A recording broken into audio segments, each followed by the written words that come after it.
আসসালামু আলাইকুম মিনাসান কন্নিচিওয়া। আজকে আমি নি পার্টিকেল নিয়ে কথা বলবো। আশা করি এই ভিডিওটা দেখার পর নি পার্টিকেল নিয়ে আপনাদের আর কোনো প্রশ্ন থাকবে না। আর যদি না বুঝতে পারেন তাহলে কমেন্ট করে জানাবেন, আর খাতা কলম নিয়ে বসে পড়েন, নিয়মগুলা লিখবেন। শুধু শুধু ওই পিডিএফ দেই, পিডিএফ নিয়ে ডাউনলোড করে রেখে দিবেন তা না, খাতায় লেখা শুরু করে দিবেন, ঠিক আছে? সো দেখেন এখানে কি বলছে, প্রথমে নি পার্টিকেলের সহজ নিয়ম। কোন নিয়মই সহজ না যদি আপনি সহজভাবে না নেন, ঠিক আছে? আপনি যেটা সহজভাবে নেবেন ওইটাই সহজ, আর যদি কঠিন ভাবে নেন সহজ জিনিসও কঠিন হয়ে যাবে। দেখেন, গন্তব্য বা কোথায় যাবে, কোথায় যাবে বা কোথায় থাকবে, কোথায় অবস্থান করতেছে। যেমন আমি বাসায় অবস্থান করতেছি, উচিনি কি ইমাস, তাই না? বাসায় অবস্থান, ইমাস অর্থ অবস্থান করা। নিহন্নি ইমাস, জাপানে অবস্থান করতেছি, এরকম প্লেস। তারপরে হচ্ছে নি পার্টিকেল, তারপর হচ্ছে থাকা বা ক্রিয়া। এখানে এক্সাম্পল দিছে গাক্কৌনি ইকিমাস, কি স্কুলে যাই। গাক্কৌনি ইকিমাস, স্কুলে যাই। এটা আশা করি আপনারা বুঝতে পারছেন। এক্সাম্পল এই, তারপর হচ্ছে আরেকটা এক্সাম্পল, এগুলো আপনারা দেখেন। উচিনি কাইরিমাস, বাড়িতে ফিরে যাই।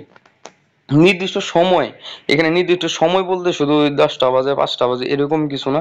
এখানে নির্দিষ্ট সময় বলতে একটা নির্দিষ্ট সময়, যেই সময় আপনি একটা কাজ করেন রেগুলার। নির্দিষ্ট সময় বলতে এখানে একটা তারিখ, নির্দিষ্ট সময় বলতে এখানে একটা বার, নির্দিষ্ট সময় বলতে এখানে একটা মাস, নির্দিষ্ট সময় বলতে এখানে একটা বছরও কিন্তু বোঝানো হয়েছে নির্দিষ্ট, ঠিক আছে? এখানে দেখেন ফর্মুলা বা স্ট্রাকচার দেখেন, সময়, তারপর নি পার্টিকেল, তারপর হচ্ছে কোনো কাজ। এক্সাম্পল দেখেন, এক্সাম্পল দেখলে ক্লিয়ার হয়ে যাবেন। কি লিখছে, সিচিজিনি ওকিমা, 7টায় উঠি। কয়টায় উঠে? 7টায় উঠে। এটা কিন্তু একটা নির্দিষ্ট সময় বলছে, 7টায় উঠি, এটা একটা নির্দিষ্ট সময়। তারপর কি বলছে, নিচিওবিনি সাক্কাও সীমাস, নিচিওবিনি সাক্কাও সীমাস। নিচিওবিনি সাক্কাও সীমাস কি, রবিবারে ফুটবল খেলি। কি বারে খেলে? রবিবারেই খেলে। সে এখানে কোনো সন্দেহ নেই, সে নির্দিষ্ট করে বইলে দিছে।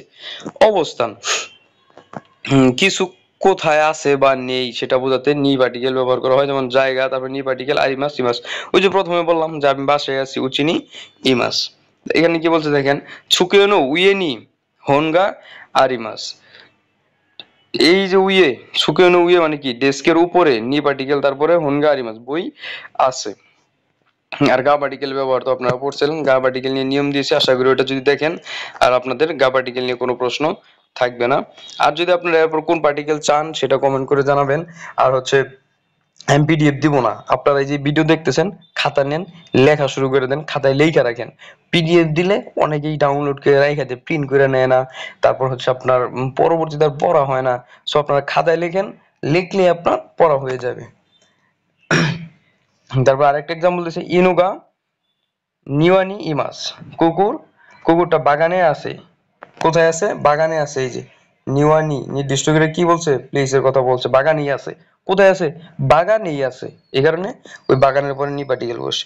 লক্ষ্য বস্তু বা উদ্দেশ্য, কাউকে কিছু দেয়া, কাউকে কল দেয়া ইত্যাদি বোঝাতে নি পার্টিকেল বসে। যেমন তারপর তার যদি কাউকে কোনো কিছু দেওয়া, কল দেওয়া হোক, যেটাই হোক, হইলে তাহলে অবশ্যই যাকে দিবেন ওটা একটা ব্যক্তি, তারপর হবে নি পার্টিকেল, তারপর হবে কাজ। যদি দেওয়া থাকে, যদি নেওয়া থাকে, এরকম কিছু বোঝাতে এটা হচ্ছে কাজ। ক্রিয়া মানে কি? ক্রিয়া মানে ভার্ব, যে শব্দে মাস থাকবে ওইটাই তো ক্রিয়া। দেখেন উদাহরণ, তোমোদা চিনি পর্যন্ত আগে মাস, বন্ধুকে উপহার কি দেই। তাহলে কার পরে? ওই যে তোমোদা চিনি কাকে দেয়? বন্ধুকে দেয়। এই জন্য বন্ধুর পরে নি পার্টিকেল বসছে। এখানে কি আগে দিছে, এই যে তোমোদাচি, তোমোদাচি নি, তোমোদাচি নি, তোমোদাচি পরে কি পার্টিকেল বসছে? নি পার্টিকেল। কেন? ওই যে বন্ধুকে দিছে, এই কারণে, ঠিক আছে? আবার যদি নেওয়া হয়, বন্ধুর কাছ থেকে নিয়েছি, তারপরেও নি পার্টিকেল বসবে। এখানে দেখেন, সেন্সেনি কি কি মাছ, স্যারকে জিজ্ঞাসা করি, ঠিক আছে? সেন্সেনি কি কি মাছ, স্যারকে জিজ্ঞাসা, কাকে জিজ্ঞাসা করে? স্যারকে জিজ্ঞাসা করে। এই কারণে নির্দিষ্ট করে বলছে। মোট কথা, নি পার্টিকেল একটা নির্দিষ্ট জায়গাতেই যাই, আটকে যায়। তারপর দেখেন পরিণাম, কিছুতে পরিণাম হওয়া বোঝাতে বসে নি পার্টিকেল। ফলাফল, তারপর নি পার্টিকেল, তারপর হচ্ছে নারিমা। সেন্সেনি কি, নারাইমা, শিক্ষকের কাছ থেকে কি শিখি, শিক্ষক, শিক্ষক হব। সেন্সেনি নারিমা, সরি, শিক্ষক হব। সেন্সেইনি নারিমা, শিক্ষক হব। নারিমা হচ্ছে কি, হওয়া। তারপর হচ্ছে আপনি আরেকটা এক্সাম্পল দেখেন, এক্সাম্পল দেখলেই বুঝবেন। নিহন গো যৌজুনি নারাইমাস, তা জাপানি ভাষায় দক্ষ হয়ে গেছি।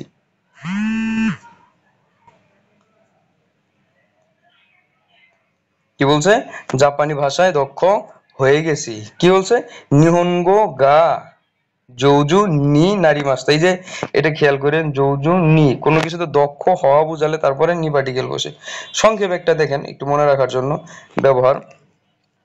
গন্তব্য কোথায় যাবে, গাক্কনি ইকিমাস, গন্তব্যের ক্ষেত্রে সময় সেটা হচ্ছে মাস হতে পারে, বছর হতে পারে, দিনও হতে পারে, বার হতে পারে। অবস্থান কোথায় আছে, চুকুইনি আরিমাস, অবস্থানের ক্ষেত্রে উদ্দেশ্য কাকে উদ্দেশ্য করে বলতেছেন, তারপরেও নি পার্টিকেল বসে। পরিণাম কি হবে, সেনসেনি নারী মাস, তারপর হচ্ছে আপনার এই যে এখানে এক্সাম্পল দেখলে আর কি, আমি জাপানিজ ভাষায় দক্ষ এক্সট্রাটিভ।